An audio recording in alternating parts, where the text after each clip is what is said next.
Madame Curie, جس کا شمار ان چند خاتون شخصیتوں میں ہوتا ہے جن کے نام تاریخ میں ہمیشہ زندہ رہیں گے۔ پولینڈ کی رہنے والی یہ ایک شرمیلی لڑکی تھی۔ اس نے وہ چیز دریافت کی جسے بڑے بڑے سائنسدان امپوسیبل میں شمار کرتے تھے۔ اس نے ایک نیا عنصر دریافت کیا، ایک ایسا عنصر جو قوت کو بے حد روشن بنا دیتا تھا۔ اس نے اس عنصر کا نام ریڈیم رکھا۔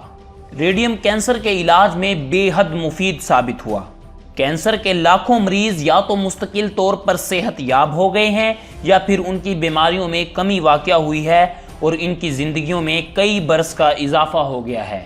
لیکن جب مستقبل کی مادام کیوری پیرس کی یونیورسٹی میں فزکس اور ریاضی کا مطالعہ کر رہی تھی تو وہ اس قدر مفلس تھی کہ اکثر بھوک کے مارے بے ہوش ہو جاتی۔ اگر اسے ان دنوں یہ معلوم ہو جاتا کہ 50 سال بعد ایک فلم کمپنی 2 لاکھ پاؤنڈ خرچ کر کے اس کی زندگی پر ایک فلم بنائے گی تو کیا اسے حیرت نہ ہوتی؟ اگر اسے پہلے ہی معلوم ہو جاتا کہ وہ ایسی واحد شخصیت ہوگی جسے سائنس کی خدمات کے عوض 2 مرتبہ نوبل پرائز ملے گا تو کیا اسے حیرت نہ ہوتی؟ پہلی مرتبہ اسے 1903 میں فزکس میں نمایاں کام کرنے اور پھر 1911 میں کیمسٹری میں نمایاں کام کرنے پر نوبل پرائز ملا۔ لیکن یہ حقیقت ہے کہ اگر جوانی میں پولینڈ کا ایک خوشحال خاندان اس کی بے عزتی نہ کرتا تو وہ نہ ہی ایک سائنسدان بنتی اور نہ ہی ریڈیم دریافت کر سکتی۔ ہوا کچھ یوں کہ جب وہ 19 برس کی ایک نوجوان لڑکی تھی تو پولینڈ کے ایک خوشحال خاندان نے اپنی ایک 10 سالہ لڑکی کی تعلیم و تربیت کے لیے اسے ملازم رکھ لیا۔ جب اس خوشحال خاندان کا ایک لڑکا کرسمس کی چھٹیوں میں گھر آیا تو وہ نوجوان استانی کے ساتھ ڈانس کرتا رہتا۔ وہ اس کے اچھے آداب اور شاعرانہ خیالات اور حسن مزاج سے بڑا متاثر ہوا۔ اسے اس سے محبت ہو گئی اور اس نے مادام کیوری سے شادی کی خواہش کا اظہار کر دیا۔ لیکن جب لڑکے کی والدہ تک یہ خبر پہنچی تو وہ تقریباً بے ہوش ہو گئی۔ اس کے باپ نے شور برپا کر کے سارا گھر سر پر اٹھا لیا۔ یہ کیا؟ یہ لڑکا ایک مفلوق الحال لڑکی سے شادی کرنا چاہتا ہے، ایک ایسی لڑکی جس کا معاشرے میں کوئی مقام نہیں اور جو دوسروں کے گھر میں ملازمت کرتی پھرتی ہے۔ بے عزتی کے اس تھپیڑے نے مادام کیوری کو حیران کر دیا، اس قدر حیران کہ اس نے شادی کا خیال ذہن سے نکال کر پیرس جانے اور وہاں تعلیم حاصل کر کے اپنی زندگی سائنس کی خدمات کے لیے وقف کرنے کا ارادہ کر لیا۔ 1891 میں یہ لڑکی، جس کا نام مانیا سکلوڈووسکا تھا، پیرس آئی اور یونیورسٹی آف پیرس میں سائنس کی اسٹوڈنٹ بن گئی۔ وہ اس قدر شرمیلی تھی کہ کوئی دوست نہ بنا سکی۔ دراصل وہ اپنے مطالعے میں اس قدر مصروف ہو گئی کہ دوست بنانے کے لیے اس کے پاس وقت ہی نہ ہوتا تھا۔ اگلے 4 سال اس نے صرف اس رقم پر زندگی بسر کرنا تھی جو اس نے ملازمت کر کے جمع کی تھی، یا پھر اس کی ماں کبھی کبھار تھوڑے بہت پیسے بھیج دیا کرتی تھی۔ وہ 3 شلنگ روزانہ کے حساب سے خرچ کرتی۔ ان 3 شلنگوں میں کمرے کا کرایہ، خوراک، لباس اور یونیورسٹی کے اخراجات شامل تھے۔ اس کا کمرہ 4تھی منزل پر تھا اور اس میں صرف ایک دریچہ تھا۔ اس میں نہ تو گیس تھی، نہ ہی بجلی تھی اور نہ ہی گرمی کا انتظام کیا گیا تھا۔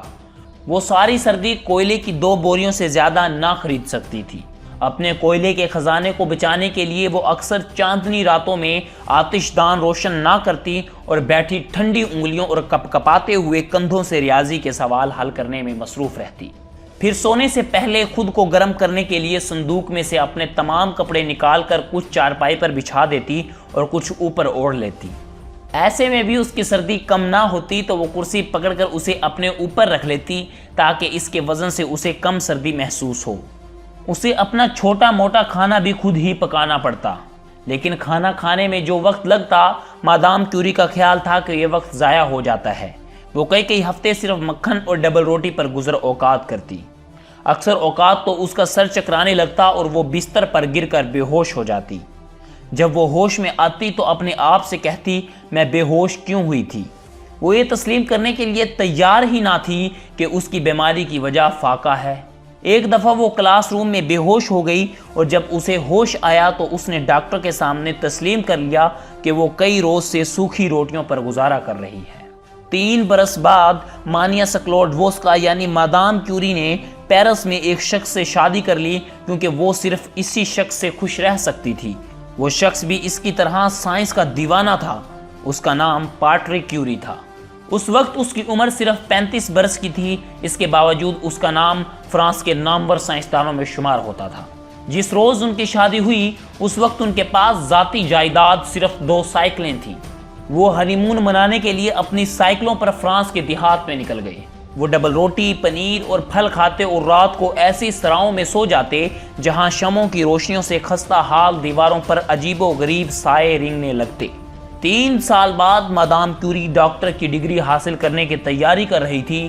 فلسفے میں ڈاکٹریٹ کرنے کے لیے منفرد سائنسی تحقیق کی ضرورت تھی اور اس کے متعلق مضمون لکھنا پڑتا تھا۔ اس نے اپنی تحقیق کی بنیاد یہ راز معلوم کرنے پر رکھنے کا فیصلہ کیا کہ یورینیم دھات میں سے روشنی کیوں نکلتی ہے۔ یہ ایک عظیم سائنسی مارکے کا آغاز تھا، علم کیمیا کے سربستہ رازوں میں سے ایک دلچسپ سفر۔ مادام کیوری نے تمام کیمیاوی چیزوں کو ٹیسٹ کیا، صرف یہ جاننے کے لیے کہ کیا دوسری دھاتوں میں سے روشنی کی شعاعیں نکلتی ہیں۔ سینکڑوں دھاتوں پر تجربے کیے۔ آخر کار وہ اس نتیجے پر پہنچی کہ یہ شعاعیں کوئی بے نام عنصر ہوا میں بکھیرتی ہیں۔ اس نئے پر اسرار عنصر کو معلوم کرنے کے لیے مادام کیوری کا شوہر بھی اس کے ساتھ تجربات میں شریک ہو گیا۔ کئی ماہ کے تجربات کے بعد مادام کیوری اور اس کے شوہر نے دنیائے سائنس میں ایک بم گرا دیا۔ انہوں نے کہا کہ ان کے خیال کے مطابق انہوں نے ایک ایسا عنصر دریافت کیا ہے جس کی روشنی یورینیم کی روشنی سے 20 لاکھ گنا زیادہ ہے۔ ایک ایسی دھات جس کی شعاعیں لکڑی، پتھر، لوہے اور تانبے سے گزر سکتی ہیں۔ ایک حیرت انگیز دھات جس کی روشنی صرف سکہ روک سکتا تھا۔ اگر انہوں نے واقعی کوئی ایسی دریافت کی تھی تو اس کا مطلب انہوں نے وہ تمام بنیادی نظریے طے و بالا کر دیے تھے جس پر سائنسدان صدیوں سے یقین کرتے چلے آ رہے تھے۔ انہوں نے اس حیران کن مادے کا نام ریڈیم رکھا۔ اس قسم کی کوئی بھی چیز پہلے کبھی سننے میں نہ آئی تھی۔ یہ دوسری تمام دھاتوں سے اس قدر مختلف تھی کہ اچھے سائنسدان کسی ایسی دھات کی موجودگی کو مشکوک سمجھتے تھے۔ ان سائنسدانوں نے ثبوت کا مطالبہ کیا اور کہا کہ ہمیں خالص ریڈیم دکھایا جائے۔ لہٰذا اگلے 4 برس 1898 سے 1902 تک مادام کیوری اور اس کے شوہر ریڈیم کی موجودگی کا ثبوت مہیا کرنے کے لیے کام کرتے رہے۔ مٹر کے دانے جتنا ریڈیم حاصل کرنے کے لیے پورے 4 برس۔ آخر انہوں نے اسے کس طرح حاصل کیا؟ 8 ٹن لوہے کو ابال کر عملے تقطیر کے ذریعے۔ وہ ایک پرانے خستہ حال احاطے میں کام کیا کرتے تھے جسے میڈیکل کے طلباء پہلے جراحی کے لیے استعمال کیا کرتے تھے۔ اب وہ اس کام کے لائق بھی نہ رہا تھا۔ اس کا فرش بھی نہ تھا، چھت ٹوٹی ہوئی تھی، روشنی سے بالکل محروم، اور سردیوں میں تو وہ بالکل برف کی طرح سرد ہوتا تھا۔